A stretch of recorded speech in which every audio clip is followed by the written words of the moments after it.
Y'all know how I feel about ghost children, okay? I do not trust them. That might be a demon. Hey guys, it's Sharon.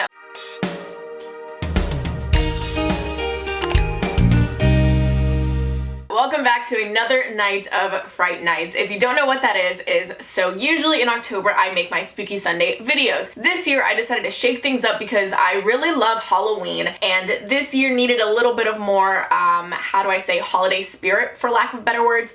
Thank you, Mr. Rona, for that. So I decided to make spooky videos all October long, and the week leading up to Halloween I decided to do this series called Fright Nights. So this series is something brand new, something I've never really done on my channel before. I've made conspiracy videos before and spooky videos before, but this one is a step further. So if you're into like unsolved mysteries and serial killers and myths and legends, and in this case this video like scary true stories, then this week might be made just for you. Now this video is one that I have done before and I'm just doing it again because it's always really fun. These are your own scary true stories. So I asked you guys, hey, tell me something that's really creepy that's happened to you, and I will read it to the entire internet. So if you want to see that, definitely give us a thumbs up and let me know in the comments below if you want to see some more. And of course you can follow me on my Instagram and my Twitter so you can view my videos just like this one. And if you want to see more, like I mentioned, I have more spooky content on my channel. I have a whole playlist for it going on right now, and I have just lots of videos where I reveal your stories and secrets in general. So if you also would like to see more of those, definitely subscribe for more. But enough about that, go grab your spooky snacks, your spooky tea, and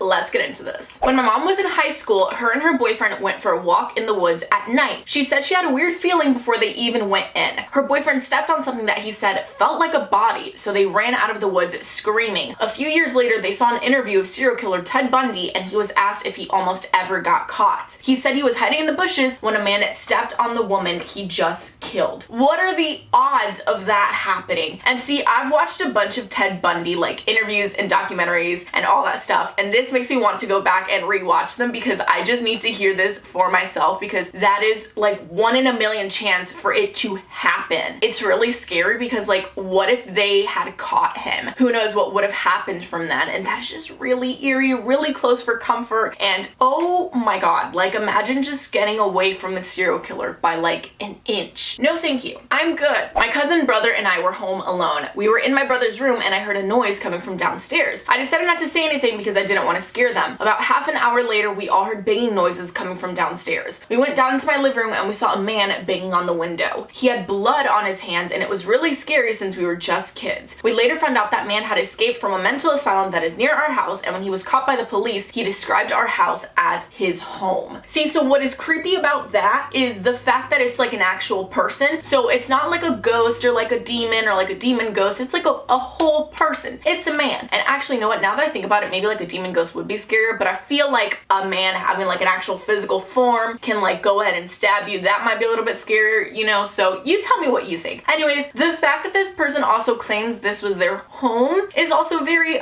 eerie and scary and concerning, because it's like, did you live here or do you think you live here? You know what? You can have it. I'm gonna move very far away from here. Thank you, bye. When I was in kindergarten, me and my sister had bunk beds. I was on top, and one night when I looked down to make sure my sister was there and sleeping with her, I saw a little girl. She would come back almost every night. I told my mom and she didn't believe me. I found out recently she did believe me. It's just that she didn't want to scare my sisters, so she said I was lying. If I shared a bunk bed with my sibling and I were to look down and I saw someone with my sibling that wasn't my sibling, you would never catch me in that bunk bed ever again. I am moving rooms. I am potentially moving houses. I'm not staying in a room where there's this little ghost girl just sleeping with my sibling. What if I'm next? I'm not gonna wake up and have a little ghost girl staring at my face. Oh my god, I'm getting goosebumps just thinking about this stuff. No, it's all good. And the fact that the mom like literally believed it, the mom probably has seen this little ghost girl too. No, y'all know how I feel about ghost children, okay? I do not trust them. That might be a demon, and your girl does not play with the double D's, dolls and demons. Nope. Last year we were outside decorating for Christmas. My little brother came outside letting our cat Pumpkin out. The cat ran and got hit. My little brother wanted to make a grave for him, so we set down a towel in a box with his favorite monkey toy and a cat treat tree in case he got hungry when he came up out of the grave. We buried it, and the next day, Pumpkin was hopping up on my bed and sitting on my face, perfectly clean and healthy. I literally screamed when we saw that the hole was still covered up with the box still inside, but no cat. Excuse me? Cats have 9 lives. That's a saying, okay? I guess what I'm more freaked out about over the cat coming back to life is the fact that the cat managed to get out of its little like box and unburied itself and then closed the box and buried itself again. That is what really freaks me out, because how can a cat do that? I guess also, how can a cat come back from the dead? I mean, there really is very two questionable things going on, but I'm just a little bit freaked out, and I would say maybe it was another cat that accidentally got hit, but why is the box empty? That's the golden question right now. You know, I don't think I really want to know the answer, actually. This was just the other night. I had a dream that my doll was trying to kill me. I woke up and my doll was laying right next to me. What I say about dolls and demons, and in some cases you get this, a demon doll. That is a big fat no from me. If I'm dreaming about anything in my room, whether it's like my shirt or whatever, killing me, I don't know how that's possible, but it is what it is, and I wake up and that shirt is next to me, no, that's not happening. And especially a freaking doll, no. I've watched Toy Story. I know y'all hiding something. When my sister was little, she had a dream about a man, and in the dream, they went to go visit him, but he died while they were visiting. She could recall the face very clearly. Not long after the dream, she was told they were going to go down and visit a family member. She had never met him before, so my mom showed her a picture, and it was the same guy from her dream. She'd never seen him before, so that was weird. Then they left for the trip, and on their way, the guy had a heart attack and died, just like in her dream. Oh no, that is too freaky for comfort. I feel like if I had a dream about someone dying and then that person died, I would be too scared to ever go back to sleep. I don't know how that worked out. Probably not that great, but at least I'm not dreaming of people dying and then them actually dying in real life, because that would be very freaky. I live in a 15 years old apartment complex. As it is very old, it's common one of the lights on the floor or sidewalk goes out. It is 15 floors tall, and many people have suicided as well as fallen from the terrace. One day, me and my older sister go inside the elevator, and on the 3rd floor, a man enters. As he enters, the lights of the elevator flicker, but we don't think much of it. The man talks to us and tells us his name. Later that day, we asked our parents about him, and he said that the man was pushed from the 10th floor 10 years ago and died, and the killer was never caught. Oh no. How sad, first of all. And so here's the thing, whether or not ghosts are real, a lot of people say that ghosts are from people that have had unfinished business, or they died really like tragically, like whether it was murder or suicide, and this guy was murdered. His killer hasn't been caught, so I mean, it makes sense. Like, how would you feel in that situation? You just met a ghost, you had no idea they were a ghost, and then you found out they were a ghost. I wonder what you guys would do. My mom has an old violin that is actually in my room right now. Anyways, she sold it like 3 times, and every time within a month, it appeared back in her closet. See, so I've heard about this a lot with like Ouija boards. It's like you try to get rid of one and then you find it over and over again.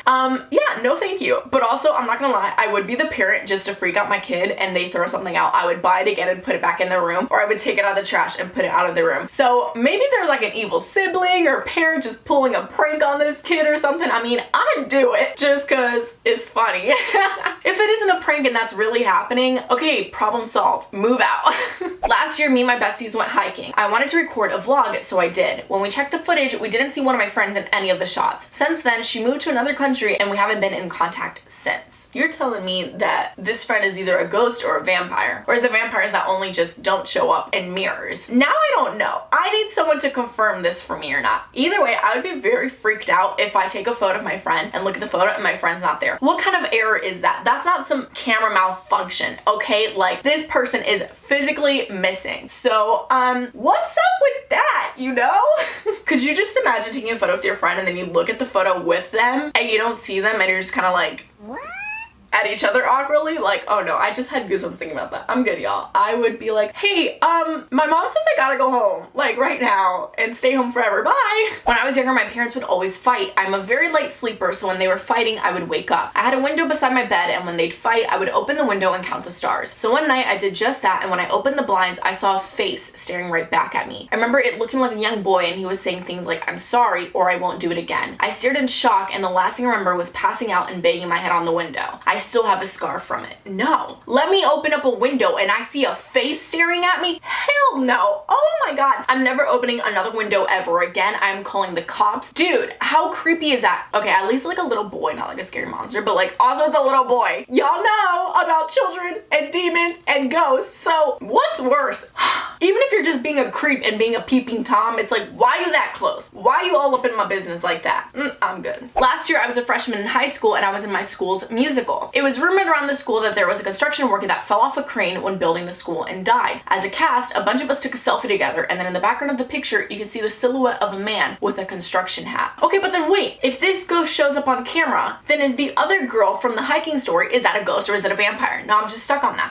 Yeah, I'd be very freaked out, and I would honestly probably leave drama and never be in another school musical again, and maybe even leave the school. But maybe that's just me. Or maybe it was some kid in drama class being dramatic and trying to scare everyone. I don't know. I'm just trying to come up with things that would be less freaky. And it's not really working out that well. I was hanging out with my friends and I felt my legs start to sting. I didn't hit it on anything or bump it anywhere. When it got really bad, I looked at it and I saw 3 red scratch marks. So I watch a lot of Ghost Adventures, which is like a ghost hunting show. So like 3, that's like the devil's number for some reason. Like that's like an evil number. A scratch mark, that's like you've been scratched by a bad spirit, like a, I don't know, a demon, I don't know, just an evil freaking spirit. Also, I feel like I wake up with a bunch of random bruises. I think that's a thing, but scratches are like different, dude. That's like deep in the skin. Like that had to be something. And you know what? I feel like my solution to all of these things is just move. But what if it follows you? I'm creeped out now. So basically I have Tourette Syndrome. It's pretty severe. I have this friend who is extremely religious, and when she figured out that I have Tourette's, she told me that it wasn't a medical condition and that there was a demon possessing me. She wholeheartedly believed this. I kind of drifted apart from this girl because it was all she talked about when we hung out, but one day she told me that there was a super important ceremony at her church and I had to come because I'm her friend. I didn't want to be disrespectful, so I went only to see that there was only her and the priest present. They wanted to perform an exorcism on me to expel my demon. Long story short, I ran out and blocked the girl everywhere. This still haunts my nightmares. This is so concerning. Tourette syndrome is a thing. It's a medical condition. There's proof behind it. There's cases to back it up. Like, it's legit. It's nothing to do with your religion. It's just a medical condition. That's it, sis. It ain't that deep. The devil is not inside me, but the devil's about to come out and punch you in the face if you keep telling me that he is. And that's on that. One time when I was 8, me and my older sister went to a haunted house. Little did we know there were actual killers in there with real chainsaws. We found out 3 days later on the news that 6 people had been murdered in that same place. That is what makes me very nervous about places that do haunted houses that aren't big companies and corporations, because I feel like there's more liability if you go to like Universal, Knott's Berry Farm or something. But if you're just going to some random haunted house in the middle of nowhere at your friend's house, at a neighbor's house, some person you don't know just created this, I don't want to mess with that, because stuff like this can happen. And I actually got a story like this last year too, so that's what's freaking really concerning, that it happened multiple times. So y'all, if you're gonna go to a haunted house, make sure it is backed legally. If it's not, make your own at home. At least you won't get freaking murdered. But anyways, if you guys enjoyed this video, give us a thumbs up and let me know in the comments below. If you have your own scary true story that I did not reveal or did not read, go ahead and also comment that down below. Now, shout out of the day goes to Sybil. Thank you so much. If you would like to be shout out of the day, just follow me on my Instagram and stay active. And of course, like I mentioned many times before, this is a part of my Fright Night series. So if you'd like to see more videos like this, I have a bunch more, including ghost stories, scary myths and legends, serial killers, unsolved mysteries, and I do have a couple more coming out until Halloween. So I'm trying to get everyone in the spooky spirit, pun intended. So definitely get ready for those left, and you can just binge the other ones in the meantime. But all that being said, if you want to see more, definitely subscribe for more, and I'll see you guys next time. Bye!